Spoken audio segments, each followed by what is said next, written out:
जी, तो नेक्स्ट हम question number 29 start करते हैं और हमारे पास क्वेश्चन है integration cos x over sine x into 2 plus sine x d x और लिमिट्स है हमारे पास pi by 6 and pi by 2। हम ये सपोज कर लेते हैं हमारे पास यहाँ साइन एक्स जो है वो इक्वल है टी के। सो इसका डेरिवेटिव अगर हम दोनों साइड्स पे ले लें तो ये हो जाएगा, इसका डेरिवेटिव आ जाएगा कॉज एक्स डी एक्स और इसका डेरिवेटिव हो जाएगा डी टी।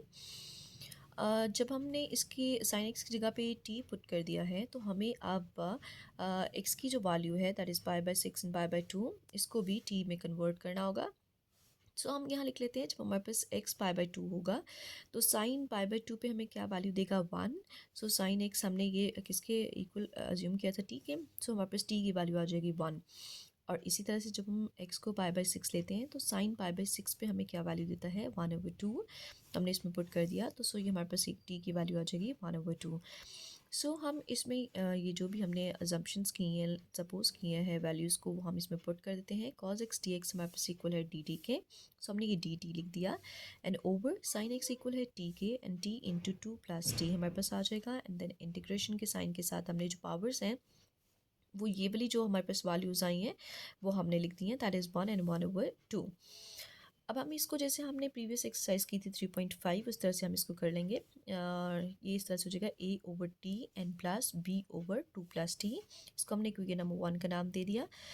सो हम अगर डिनोमिनेटर को दोनों साइड पे मल्टीप्लाई कर दें तो यहाँ जस्ट हमारे पास 1 आ जाएगा and 1 is equals to a into ये t कट जाएगा तो a के साथ 2 प्लस टी आ जाएगा एंड प्लस b के साथ ये कट जाएगा तो जस्ट t आ जाएगा। इसको हमने क्योंकि नंबर 2 का नाम दे दिया। अब हम बारी बारी t को और 2 प्लस टी को 0 के इक्वल पुट करके इन कॉन्स्टेंट्स की वैल्यूज़ फाइंड कर लेंगे। सो हमने t को 0 के इक्वल पुट किया तो हमारे पास आ जाएगा 1 is equals to a into 2 plus 0 and plus b into 0। तो ये वैल्यू तो 0 हो जाएगी और यहाँ हमारे पास 2a आ जाएगा। इसको सिर्फ लाएंगे तो a की वैल्यू हमारे पास आ जाएगी 1/2। उसे नेक्स्ट में हम 2 प्लस टी को 0 के इक्वल पुट कर लेते हैं और t हमारे पास -2 के इक्वल हो जाएगा और इसको हम ये नंबर 2 में पुट कर देंगे तो ये हो जाएगा 1 is equals to a into 2 and then -2 and plus b into -2। तो ये कटिंग होकर 0 हो जाएगा और जस्ट यहाँ हमारे पास आ जाएगा -2b। सो हमारे पास b की वैल्यू आ जाएगी -1/2। नेक्स्ट स्टेप में हम a एंड b की वैल्यूज़ को इक्वेशन नंबर 1 में पुट कर देंगे तो वो कुछ इस तरह से हमारे पास आ जाएगी।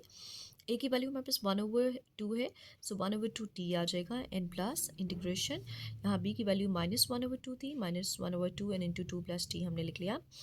और जो हमारे पास लिमिट्स हैं वो वैसे ही हमने मेंशन कर दी जैसे कि हमने t की जो वैल्यूज़ फाइंड की थी 1 एंड 1/2। सो नेक्स्ट स्टेप में यहाँ पर ये जो 1/2 है कांस्टेंट, इसको हमने बाहर लिख लिया 1/2 एंड इंटीग्रेशन dt हमारे पास आ जाएगा। एंड देन यहाँ हमारे पास ये प्लस एंड माइनस माइनस हो जाएगा -1/2। ये वाला जो कांस्टेंट है इसको भी हमने बाहर लिख लिया एंड इंटीग्रेशन 1/2 प्लस टी। सो यहाँ हमारे पास हो जाएगा ये कुछ इस तरह से है कि ये log of T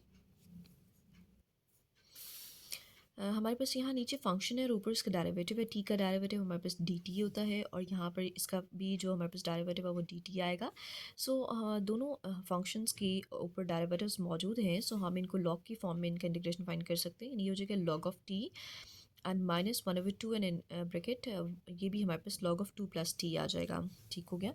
so next step में हमारे पास जो लिमिट्स की वैल्यूज़ हैं वो हम इनमें पुट कर देंगे। ये हमारे पास हो जाएगा 1/2 in bracket log of 1 and minus log of 1/2 then -1/2 in bracket log of 2 plus 1 and minus log of 2 plus 1/2 हमारे पास आ जाएगा।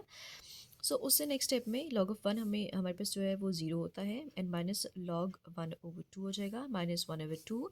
यहाँ पर ये 2 एंड 1 3 आ जाएगा log of 3 and minus log of, यहाँ हम इनका एलसीएम ले लेंगे 2 2 ज़ा 4 एंड 4 में 1 ऐड करेंगे 5 तो 5/2 हमारे पास आ जाएगा।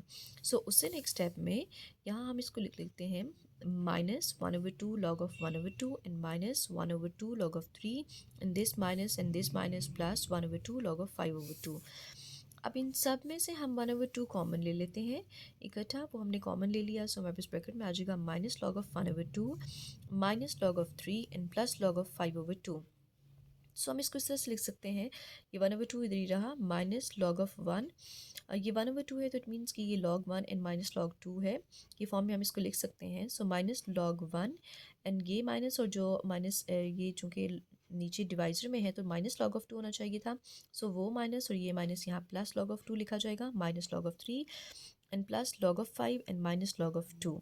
हमने इसको इस तरह से लिख लिया और यहाँ हमारे पास ये माइनस लॉग ऑफ 2 और ये प्लस लॉग ऑफ 2 कट जाएंगे और यूँ हमारे पास आ जाएगा log ऑफ़ 5 और यहाँ पर हमारे पास हो जाएगा log ऑफ़ 3, ये माइनस log ऑफ़ 3 और ये जो है वो ये 0 हमें वैल्यू देता है।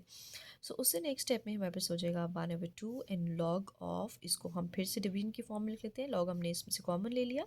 सो हमारे पास आंसर आ जाएगा 1/2 एंड log 5/3। ये इस क्वेश्चन का आंसर है।